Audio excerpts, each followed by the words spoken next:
नमस्कार साथियों। रीट 2022 के प्रश्न पत्रों का हम हल कर रहे हैं। उसी श्रृंखला में आज मैं लेकर आया हूँ आपके सामने L1 प्रथम जो स्तर होता है L1 लेवल 1 का ये पेपर है। प्रथम पारी में आयोजित हुआ था और उसका हम भाषा द्वितीय का अध्ययन करने वाले हैं। तो आइए इसका हम सम्यक प्रकार से अध्ययन करते हैं। इस पेपर को हम हल करते हैं। क्योंकि संस्कृत में जो प्रश्न पत्र होते हैं उनका उत्तर आपको आ रहा होता है, लेकिन समस्या ये हो जाती है कि आप प्रश्न को समझ नहीं पाते हैं। संस्कृत का हिंदी में आप अनुवाद नहीं कर पाते हैं, ये बड़ी समस्या आती है। तो इन प्रश्नों के माध्यम से हम उस समस्या का निराकरण करने का प्रयास करेंगे। तो आइए आप सम्यक प्रकार से इस पर अध्ययन कीजिए। शुरू करते हैं। सामान्य निर्देश है ये। इसके बाद पहला प्रश्न लेते हैं। औ इत्यस्य वर्णस्य उच्चारण स्थानम अस्ति। औ इस वर्ण का उच्चारण स्थान है। ध्यान दीजिए साथियों, उच्चारण स्थान से निश्चित रूप से प्रश्न आ रहा है। उच्चारण स्थान यहाँ से प्रश्न आ रहा है आपके, तो इसको आप अच्छे से याद कर लीजिए। ज्यादा ऐसा कुछ नहीं है इसमें। देखिए आप क्या होगा इसका उच्चारण स्थान। औ का उच्चारण स्थान क्या होगा? दंतोष्टम नहीं, वकार से दंतोष्टम। व का उच्चारण स्थान दंतोष्ट है। कंठोष्टम, ओदौतो कंठोष्टम, औदौतो कंठोष्टम, यानी कि इसमें ओ और औ इनका उच्चारण स्थान जो है कंठ होता है, कंठोष्ट होता है। ओ औ, तो आपका उत्तर क्या है? औ का उच्चारण स्थान क्या है? तो कंठोष्टम है। कंठ तालु भी देख लीजिए। ए दाई तो कंठ तालम, कंठ तालु।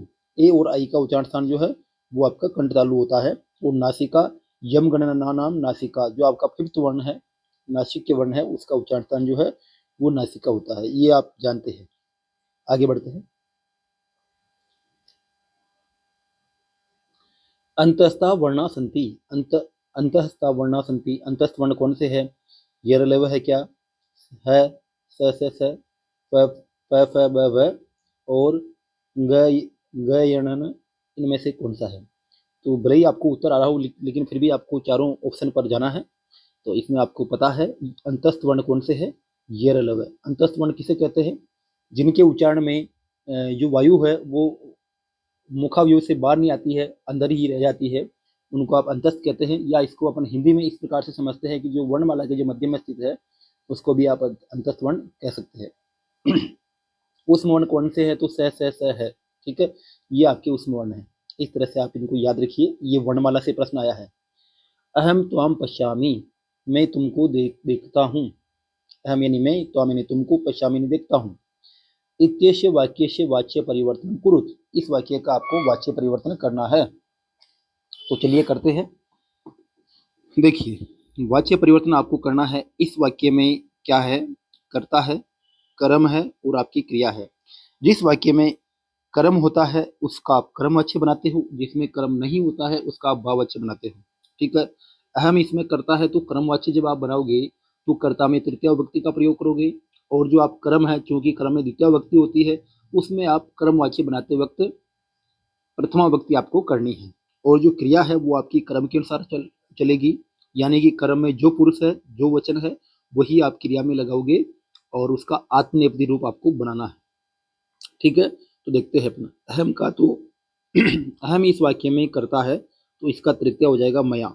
ठीक है, त्वाम इस वाक्य में कर्म है तो इसका प्रथमा एक वचन आपको बनाना है। क्योंकि त्वाम द्वितीय एक वचन है तो प्रथमा एक वचन में जाएगा, वो बनेगा त्वम।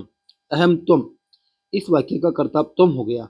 ठीक है, अब त्वम कौन सा पुरुष है? त्वम मध्यम पुरुष है, तो इसके लिए आपको मध्यम पुरुष की क्रिया लानी है। ठीक है, अब आपको क्या करना है? जो धातु है, इस पश्यामी में धातु कौन सी है?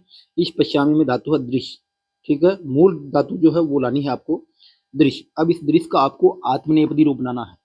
ठीक है, और कौन से पुरुष में बनाना है? मध्यम पुरुष एक वचन में बनाना है। तो बनेगा साथियों दृश्यसे, मया त्वम दृश्यसे। क्यों? क्योंकि इसका कर्ता त्वम है, ये मध्यम पुरुष का है, एक वचन का है, तो इसका रूप आप बना दिया दृश्यसे।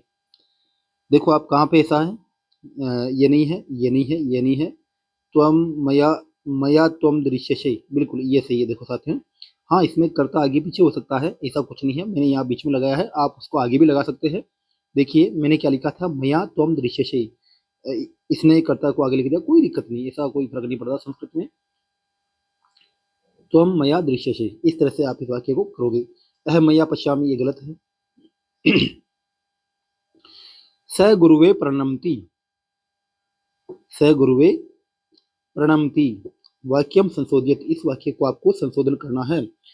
तो साथियों, एक कारकों में नियम आता है कि देखो, नमः स्वाहा स्वदा अलम वसड़ योगे चतुर्थी में चतुर्थी आती है, नमः के योग में चतुर्थी आती है, लेकिन ये भी है कि उपसर्ग युक्त नम धातु आती है, उपसर्ग युक्त नम धातु आती है, तो वहां पे क्या करना, आपको वहां पे द्वितीय लगानी है।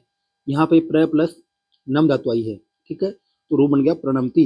इस प्रकार से यहाँ द्वितीय विभक्ति का प्रयोग होगा। प्र उपसर्ग युक्त नम धातु का प्रयोग होता है, तो वहां पे आपको द्वितीय लगानी है। तो ये जो गुरुवे हुआ, गुरुवे में चतुर्थी विभक्ति है, इसकी जगह आप द्वितीय लगाओगे तो क्या होगा, अहम स गुरु स गुरुम प्रणमति, इसका ये वाक्य, इसका ये अर्थ होगा स गुरुम प्रणमति। इस प्रकार से इसका पहला ऑप्शन सही हो जाएगा। ये लीजिए, इसका ये पहला ऑप्शन सही है। आगे बढ़ते हैं, देखो आगे।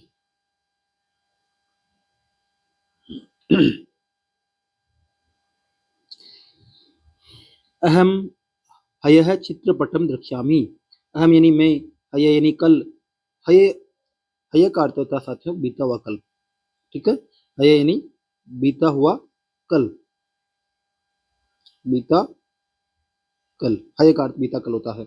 देखिए इसमें क्या गलती हुई है, अहम हय चित्रपटम द्रक्ष्यामि, देखो मैं बीते हुए कल चित्रपट को देखूंगा। देखो यहाँ तो ये कह रहा है बीता हुआ कल, और यहाँ कह रहा है देखूंगा। अब कल तो गया, उसको क्या देखेगा, ठीक है। तो यहाँ पे साथियों ये हय अव्यय, हय तो क्या है, अव्यय शब्द है, अव्यय, इसका कुछ भी परिवर्तन नहीं हो सकता है। हय अव्यय शब्द है जिसका अर्थ है बीता हुआ कल। और द्रक्ष्यामि जो क्रिया है वो आपके लिट लकार की क्रिया है, तो साथियों यहाँ पे लकार संबंधी गलती हुई है, तो इसको आप सही करोगे, ठीक है। ये आपका, इसमें पुरुष तो उत्तम पुरुष एकवचन है, लेकिन इसमें लकार है जो, वो लिट लकार है। तो आपको इस हय के प्रयोग से समझ में आ रहा है कि ये वाक्य भूतकाल का है। तो आपको क्या करना है, भूतकाल वाली क्रिया लानी है, लंग लकार वाली क्रिया क्रिया लानी है। तो उसका क्या रूप बनेगा, देखिए, अहम हये चित्रपटम, अहम हये चित्रपटम पश्यामि, गलत। अहम हये चित्रपटेन, चित्रपटेन अपश्यम, चित्रपटेन क्यों आया, ये तो कर्म है, इसमें द्वितीय विभक्ति आनी चाहिए यहाँ, इसलिए गलत हो गया। अपश्यम इसका सही रूप है, अपश्यम धातु का सही रूप है। अहम हय चित्रपटेन पश्यामि, अहम यानी मैं, हय यानी कल, चित्रपटेन चित्रपट से, पश्यामि यानी देखता हूँ, ये आपका लटलकार हुआ। अहम हय चित्रपटम अपश्यम, मैं का मैंने हो जाएगा भूतकाल में, मैंने कल चित्रपट को अपश्यम ने देखा, ठीक है। यहाँ पे आपका ये कर्म है, यहाँ पे आपकी ये लंग लकार की क्रिया है, ये बिल्कुल सही ऑप्शन साथियों। इसका क्या हो जाएगा, इस 65 में डी हो जाएगा ऑप्शन। संसर्गजाः खालिस्तान भवंती, संसर्ग से उत्पन्न वाले होते हैं। संसर्ग से, संसर्ग का मतलब साथ, साथ रहने से क्या उत्पन्न होते हैं, समुचित पद को आपको भरना है, रिक्त स्थान की पूर्ति करनी है। तो आप रखिए, देख लीजिए, संसर्गा है, संसर्गजा है गुणा भवंती, संसर्गजा है दोषा भवंती, संसर्गजा है सूर्य भवंती, संसर्गजा है दोष गुणा भवंती। संसर्ग से क्या उत्पन्न होते हैं, साथ संगत से क्या होता है, तो आप ध्यान दीजिए, संगत से जो है वो दोष भी होते हैं और गुण भी होते हैं, दोषा गुणा इसका उत्तर आ जाएगा। इस प्रकार से आपका ऑप्शन डी सही हो जाएगा। पाठशाला विधेनुसारम शिक्षा आरंभ है, कस्मात् संस्कारात् परम भवति स्म है। पाठशाला विधि अनुसारम, पाठशाला विधि के अनुसार शिक्षा का आरंभ कस्मात् संस्कारात्, किस संस्कार के बाद में होता है, होता था, ठीक है। परम यानी बाद में, भवति सम, सब देखो ये लट लकार की क्रिया, लेकिन सम एक अवयव शब्द है जिसका प्रयोग भूतकाल में होता है। ये चाहे आपकी लट लकार की क्रिया थी, लेकिन सम उपसर्ग से इसका अर्थ भूतकाल में हो गया। किस संस्कार से बाद में होता था, पाठशाला विधि के अनुसार शिक्षा का आरंभ जो है, पढ़ाई जो है किस संस्कार के बाद शुरू होती थी, उपनयन, केशांत, विवाह संस्कार या समावर्तन संस्कार। तो साथियों आपको सबको ध्यान है, शिक्षा का जो आरंभ है, पहले वैदिक काल जो गुरुकुल हुआ करते थे, सबसे पहले क्या होता था, उपनयन संस्कार होता था, उसके बाद में शिक्षा का आरंभ होता था, ये आप जानते हो। आगे बढ़ते हैं। संस्कृत भाषा शिक्षणस्य संस्कृत भाषा शिक्षण की भंडारकर विधेः अपरम नाम किमस्ति। संस्कृत भाषा शिक्षण की भंडारकर विधि का विधेय, यहाँ पे विधेय है धन अपरम षष्ठी विभक्ति है, फिर अपरम विधेय यानी विधि का षष्ठी काके की अर्थ में आता है। भंडारकर विधि का अपरम यानी अन्य नाम किमस्ति, अन्य क्या नाम है। भंडारकर विधि को अन्य किस नाम से जानते हैं, तो बताइए किस नाम से जानते हैं। तो आपका सही उत्तर होगा, देखिए ढूंढते हैं, नवीन विधि, प्रत्यक्ष विधि, व्याकरण अनुवाद विधि और विश्लेषणात्मक विधि। तो इसका सही उत्तर है भंडारकर जो विधि है उसका दूसरा नाम है व्याकरण अनुवाद विधि। ठीक है।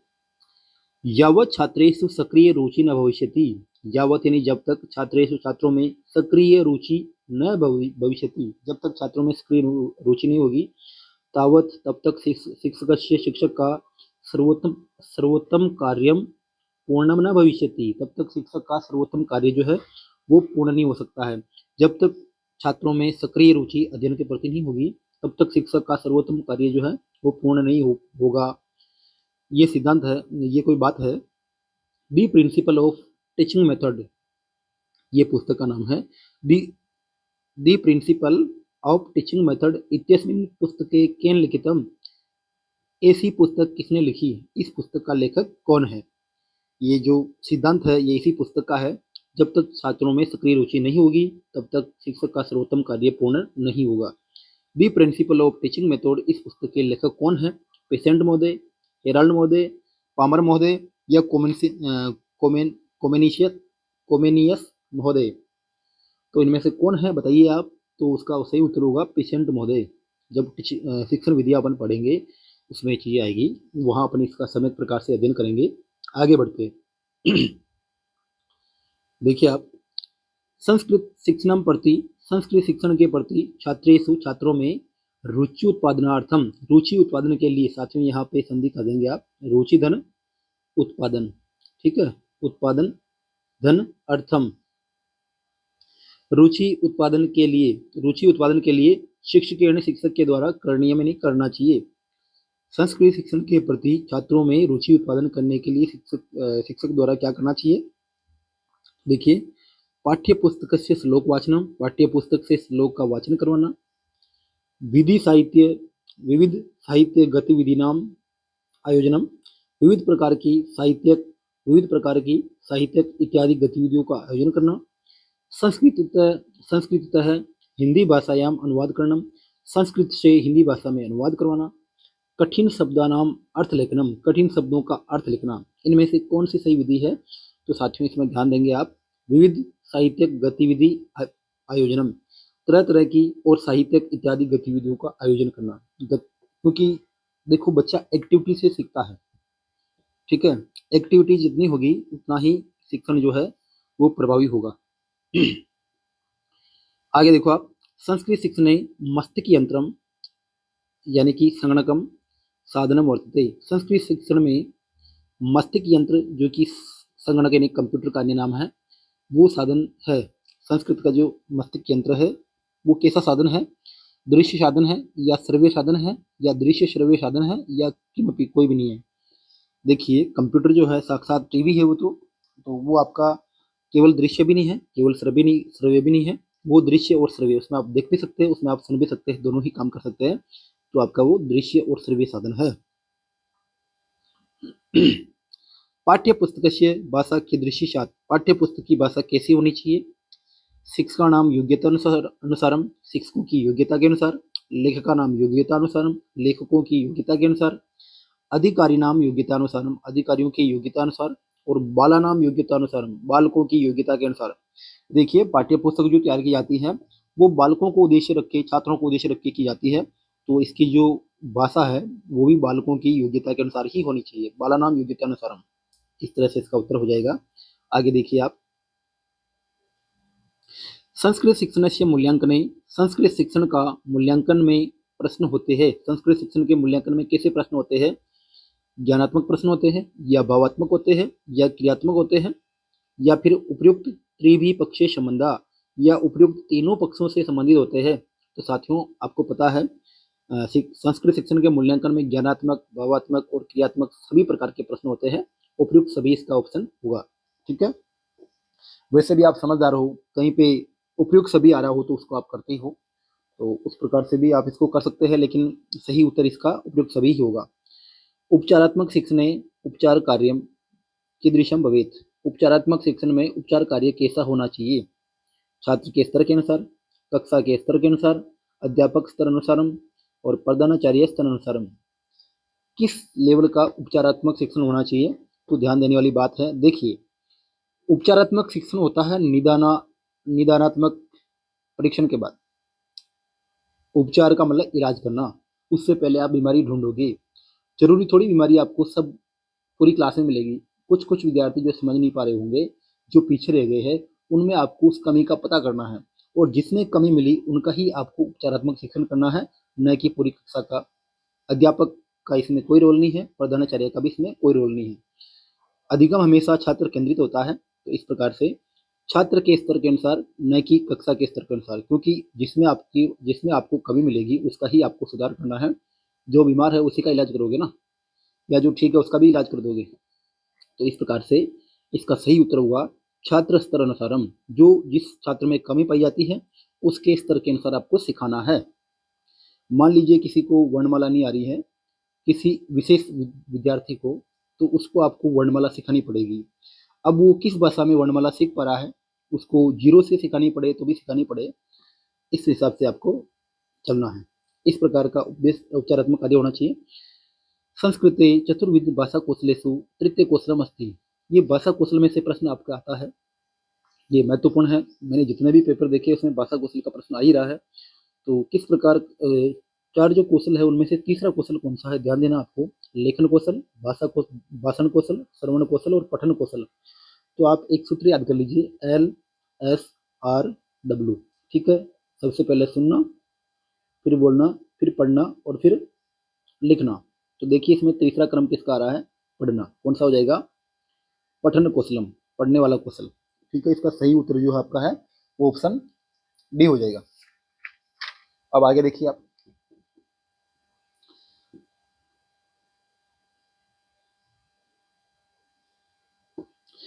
क्लिष्ट शब्दाम अंशानाम नूतन विचाराणाम सुभाषित वाक्यानाम मुख्य भावनांच स्पष्टीकरणाय विधि श्रेष्ठो भवति।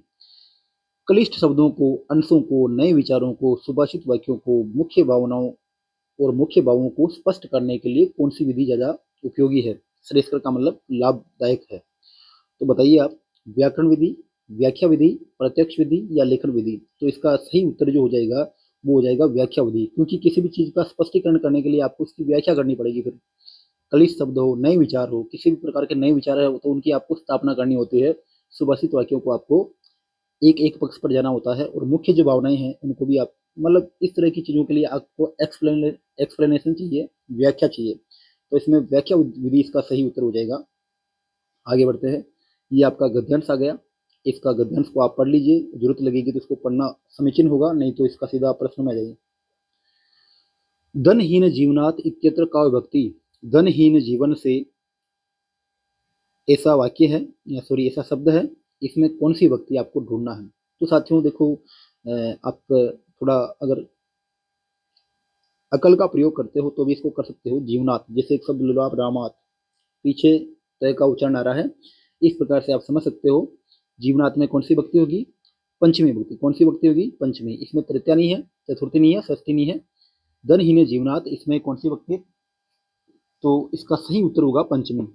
प्राप्तवंत इत्यत्र क्या प्रत्यय, इसमें कौन सा प्रत्यय है प्राप्तवंत में, कत्वतु है या कथ है या वत है या फिर सानच है? तो इसका जो सही उत्तर है वो कत्वतु प्रत्यय है, क्योंकि कत्वतु में त्वान त्वति त्वत इस तरह से शेष रहता है। कत में आपका तय शेष रहेगा, वत में वान वती वत इस तरह से शेष रहेगा, और जो आपका सानच है उसमें आन आना आनम इस तरह से शेष रहेगा। तो जब आप प्रत्यय प्रकरण पढ़ोगे तब इसका सम्यक प्रकार से आपको ज्ञान हो जाएगा। फिलहाल इसका सही उत्तर है कत्वतु। विचार्य इत्यत्र क्या उपसर्ग है, विचार्य में कौन सा उपसर्ग है? तो इसका आपको पता ही है, वी आ रहा है, तो इसका वी उपसर्ग ही सही उत्तर होगा। क्या है, वी।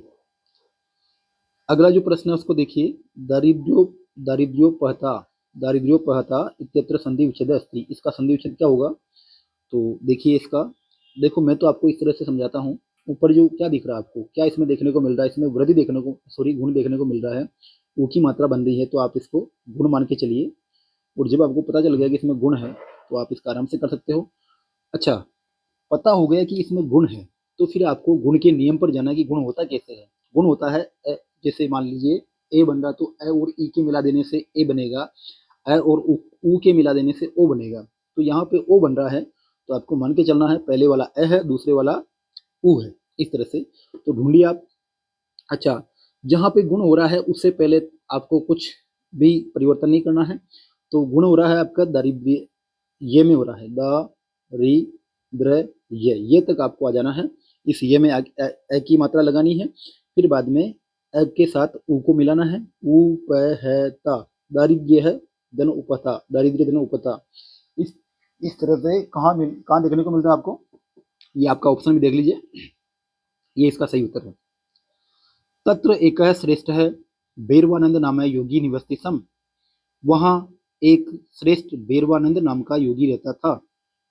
इस वाक्य में विशेष्य पद क्या है? ये आपका विशेषण पद, विशेष्य पद, इसको आप भली प्रकार से जान ले। बहुत ही सरल प्रश्न है, यहाँ से 1 नंबर आता ही आता है। तो आप इसको अच्छे से समझे। आप देखो इस वाक्य को समझे। वहां एक श्रेष्ठ बेरवानंद नाम का योगी, श्रेष्ठ योगी, श्रेष्ठ बेरवानंद नाम का श्रेष्ठ योगी रहता था। इसमें से विशेष्य पद कौन सा है? देखो एक तो होता विशेषण, एक होता विशेष्य। जो विशेषता बतलाता है वो विशेषण, और जिसकी विशेषता बतलाई जाती है वो विशेष्य। तो यहाँ पे तत्र विशेषण विशेष्य है क्या? नहीं। श्रेष्ठ विशेष्य है क्या? देखते हैं। एक है और योगी। देखो इन में जो पद आया है उनमें आप ले लीजिए श्रेष्ठ और योगी, अच्छा योगी, ऐसा समझ लीजिए इसको आप। तो ये अच्छा तो क्या है, ये तो विशेषता है किसकी? योगी की। तो जो विशेषता है वो तो विशेषण हो गया, और जिसकी विशेषता है वो विशेष्य हो गया।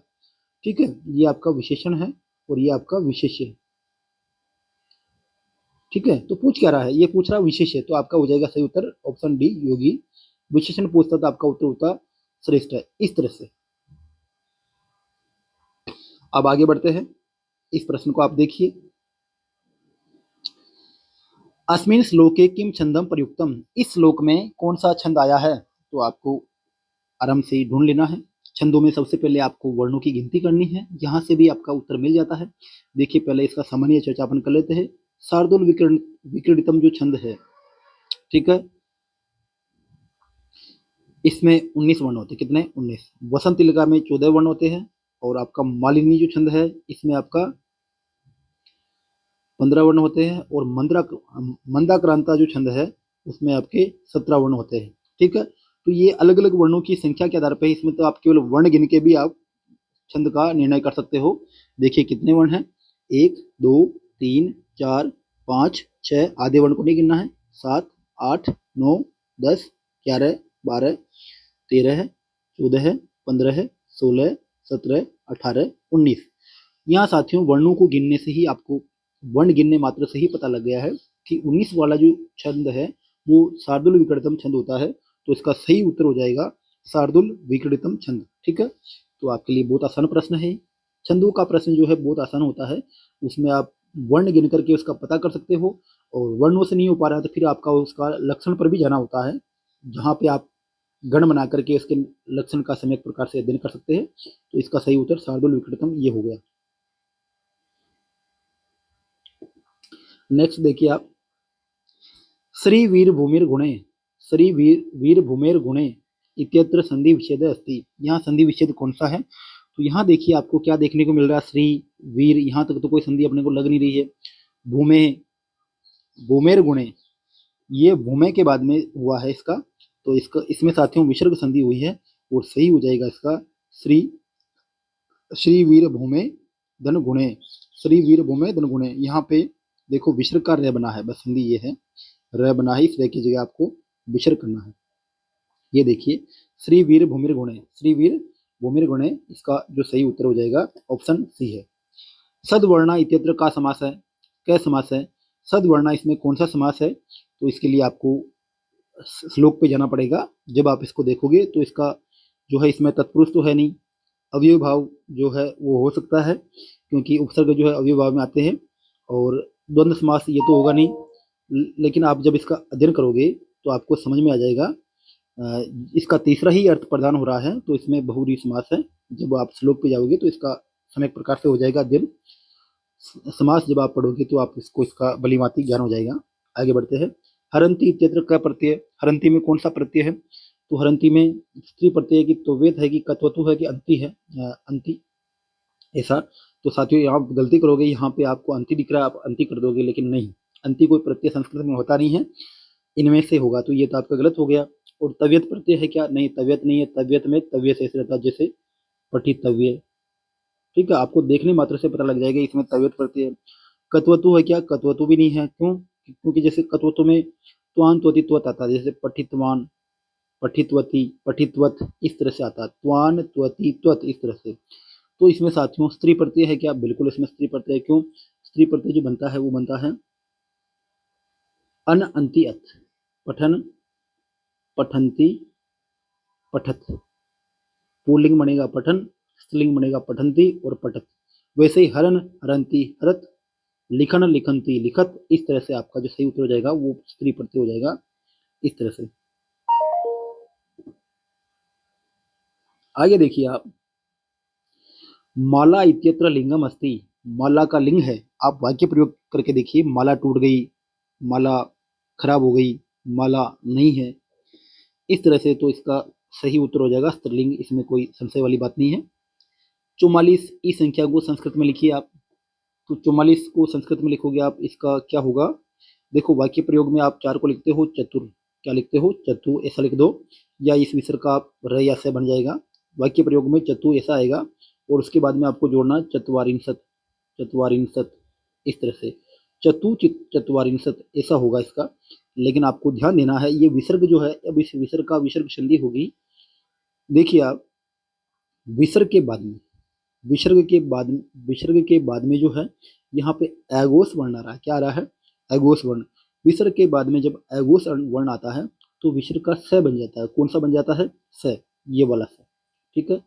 फिर बाद में चूंकि यहाँ पे च आ रहा है, क्या आ रहा है? च, च तालव्य वर्ण है और ये स दंत्य वर्ण है, तो ये च इस दंत्य वर्ण को तालव्य वर्ण में बदलेगा, और तालव्य वर्ण में ये वाला स आता है, तो इसका फिर सही रूप हो जाएगा चतुश्चत्वारिंशत्, चतुश्चत्वारिंशत्, इस तरह से इसका रूप बन जाएगा, ठीक है। तो देखिए ये रूप कहाँ है? चतुश्चत्वारिंशत् नहीं, गलत है, क्योंकि विसर्ग का क्या किया भाई, इसने विसर्ग का तो लोप कर दिया।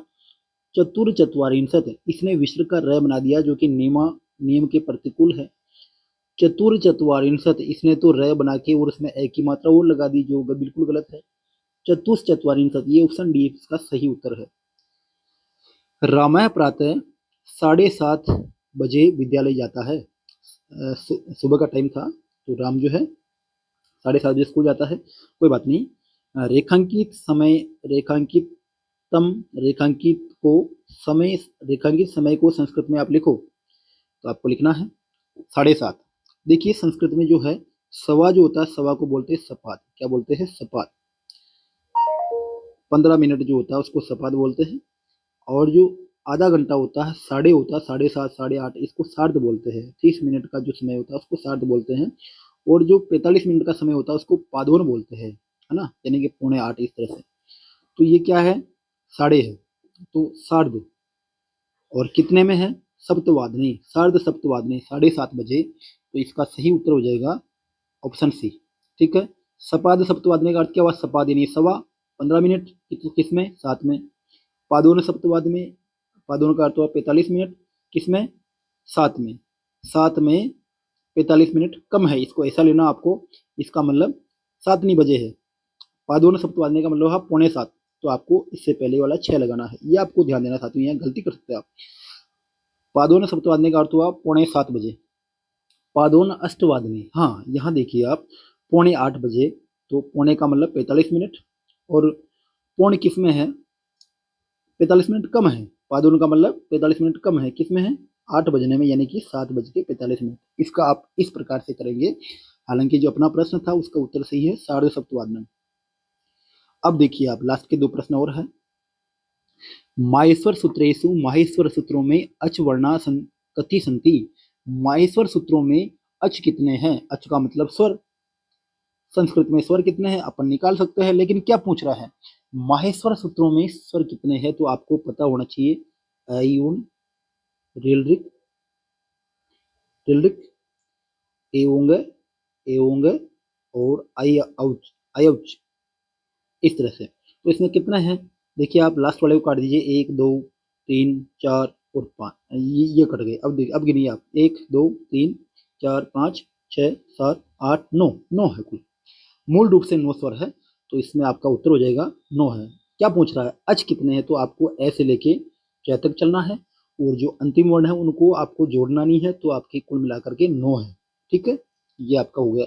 माहेश्वर सूत्रों से भी हर पेपर में प्रश्न आ रहा है, इसको आप अच्छे से याद करें। मन सत्य से शुद्ध होता है, ठीक है, मन होता है, इस वाक्य का जो कर्ता है वो मन है। ठीक है, इस वाक्य को आप संस्कृत में बनाइए, तो मन है सत्या शुद्धति, मन सत्य से शुद्ध होता है।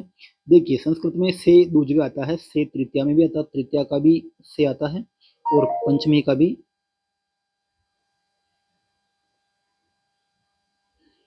पंचमी का भी से आता है। ठीक है, इस प्रकार से आपको ध्यान देना है। तो यहाँ पे कौन सा वाला से है, तो देखना पड़ेगा। ये तृतीया का जो पंचमी का जो से है, ये अलग होने की बात करता है। ठीक है, अलगाव की बात करता है। तो मन सत्य से शुद्ध होता है, यहाँ अलग वाली बात नहीं है, तो यहाँ तृतीया का से आएगा।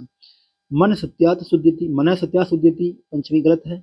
मन मनम सत्य, सत्यन शुद्ध्यति, सत्यन शुद्ध्यति, ये तो सही है, सत्य से शुद्ध होता है। इसमें यहाँ पर तृतीया भक्ति आई है, लेकिन मनम, इसमें इसने द्वितीय भक्ति लगा दी, कर्म बना दिया इसको, जबकि कर्म नहीं है, इस वाक्य का कर्ता है, प्रथमा आनी चाहिए। मनम सत्यात शुद्ध्यति, मन सत्य से शुद्ध होता है, और मन सत्येन शुद्ध्यति, मन जो है सत्य से शुद्ध होता है। मन शुद्ध्यति कर्ता के अनुसार क्रिया है, और ये आपका सत्य से शुद्ध होता है, इसमें ऑप्शन डी सही है। इस प्रकार से अपन ने सारे प्रश्नों का हल किया है। अपन ने पहला जो प्रथम और द्वितीय पारी, दोनों पारियों का जो पेपरों का है सरलीकरण कर लिया है हिंदी भाषा में अपन ने समझ करके। ठीक है, सरल भाषा में अपन ने समझा है।